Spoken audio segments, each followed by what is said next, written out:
Sergio, muchas gracias por aceptar nuestra invitación a venir a este evento.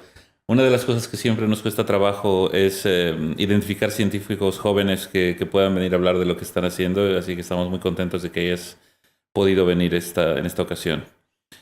Tu charla va a ser muy interesante y va a complementar muy bien el resto de las charlas que vamos a escuchar porque se centra en el sistema nervioso, que es uno de las áreas terapéuticas donde hay mucho calor, pero muy poca luz. Entonces, estoy muy interesado en escuchar en términos generales qué es lo que estáis haciendo en el laboratorio ahora mismo y cuáles son las perspectivas para los próximos años en el tema de la transdiferenciación. Bueno, pues primero muchas gracias a vosotros por la invitación, obviamente. Creo que es una temática muy interesante para hablar en general y comentar con otros científicos. Lo que nosotros estamos haciendo en el laboratorio es reprogramación neuronal y estamos estudiando un tipo de reprogramación que no se hace muy a menudo en digamos, aplicaciones tal vez clínicas, que consiste no en generar células pluripotentes, sino el convertir una célula que en principio está diferenciada, como podría ser un fibroblasto humano, convertirlo en neurona directamente sin tener que pasar por la fase de pluripotencia. Y yo creo que esto en realidad es muy interesante porque soluciona muchos problemas relacionados con la complicación del protocolo para generar las células pluripotentes. Es solo un paso, es mucho más rápido que el otro sistema y permite una serie de beneficios para aplicación clínica, en principio, como es el caso de que se podría llegar a regenerar el cerebro de alguna manera utilizando las células que quedan, que sobreviven a una lesión cerebral. Estoy hablando entonces de las células gliales que acompañan a las neuronas, que no mueren normalmente en muchas enfermedades neuronales. Se podrían utilizar esas mismas células para convertirlas in vivo directamente en neuronas y repoblar la población neuronal.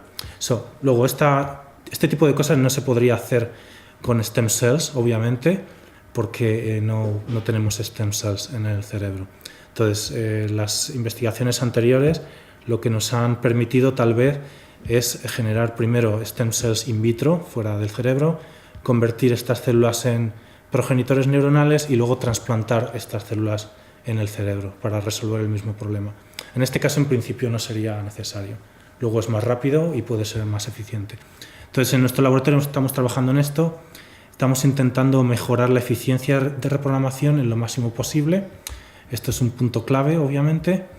También, obviamente, en el cerebro, esto no es un proceso fácil. Las neuronas tienen que conectarse en las áreas específicas del cerebro. Cuando conviertes una célula glial en una neurona, no es fácil que esta neurona vaya a conectar en los sitios correctos y es algo que estamos investigando ahora, cómo va a ser la conectividad también, la eficiencia de conversión y bueno, si las células incluso sobreviven y son capaces de madurar allí. Y luego aplicaciones. Como seguramente sabes, unos de los intentos iniciales de terapia celular, si quieres, en el cerebro fue en los 80s, cuando se pusieron a hacer trasplantes primero de médula suprarrenal y después de tejido fetal en el cerebro de pacientes con Parkinson. Y también, como seguramente sabes, los resultados al final fueron bastante decepcionantes. Una tercera parte de los pacientes mejoraba, una tercera parte empeoraba y otros no les pasaba nada. ¿Hay lecciones de esos estudios de los que uno pueda aprender ahora que estamos haciendo algo similar? Que al final de cuentas vamos a regresar al mismo tipo de retos en estos ensayos. ¿Qué hemos aprendido de esos experimentos tan antiguos que ahora, errores que vamos a evitar esta vez? Bueno, realmente yo creo que obviamente hemos aprendido mucho. En el sentido de, por ejemplo, cuál es la mejor vía para resolver estos problemas, si es el implantar células allí que luego esperamos que vayan a responder en la manera que nosotros queremos y que vayan a suplir una función que tenían las células que se perdieron. Entonces, el hecho de trasplantar las células allí y saber que existen formas in vitro para transformar o diferenciar esas células in vitro en neuronas funcionales no significa en absoluto que luego in vivo sean capaces de hacer exactamente lo mismo y de resolver un problema concreto. Entonces, en este caso, por ejemplo, es importante el saber o mejorar el que esas células sean capaces de producir células o neuronas, en nuestro caso, realmente maduras con capacidad de verdad de conectar con otras neuronas y de hacer su trabajo. Y también el tema de la eficiencia, o sea, cuando tú trasplantas células, ¿cuántas de esas células realmente van a generar neuronas? ¿Cuántas van a ser funcionales? Y si eso va a ser suficiente para resolver un problema. En muchos casos no es así, la eficiencia no es lo suficientemente alta, las células no son lo bastante maduras. Entonces, de hecho, una de las cosas en las que yo trabajo en nuestro sistema, que es distinto porque es reprogramación directa, pero nosotros ponemos mucha atención en resolver este tipo de cosas. Por ejemplo, en saber que la mayor parte de las células que elegimos van a responder y van a terminar generando una célula que realmente es madura, que realmente es capaz de integrarse y de hacer una función. Entonces, bueno, hay muchos temas para investigar allí. Si puedes resolver este problema, por ejemplo, con fármacos, mejorar el efecto que nosotros encontramos en reprogramación y demás. Entonces, bueno, también esto supone una pregunta en cuanto a qué es mejor, si realmente trasplantar células o tal vez utilizar las células que tenemos in vivo para resolver el problema. Entonces, eso es otro punto a estudiar. Tal vez podamos mejorar la eficiencia utilizando células que ya están allí y que no hemos crecido fuera.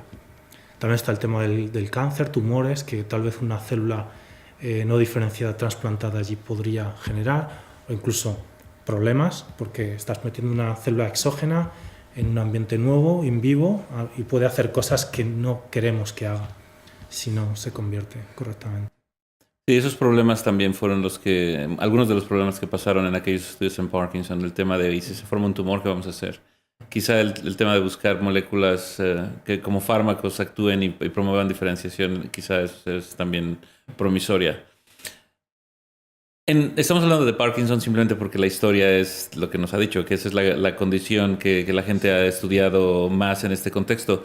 Me pregunto si desde tu punto de vista allí es donde tendríamos que buscar la primera aplicación clínica, o si tú crees que hay otras condiciones en las cuales quizás sería mejor meterse inicialmente. Bueno, yo creo que Parkinson es una buena selección porque tenemos tal vez un problema muy concreto, y eso es algo que tiene mucha importancia en neurociencia.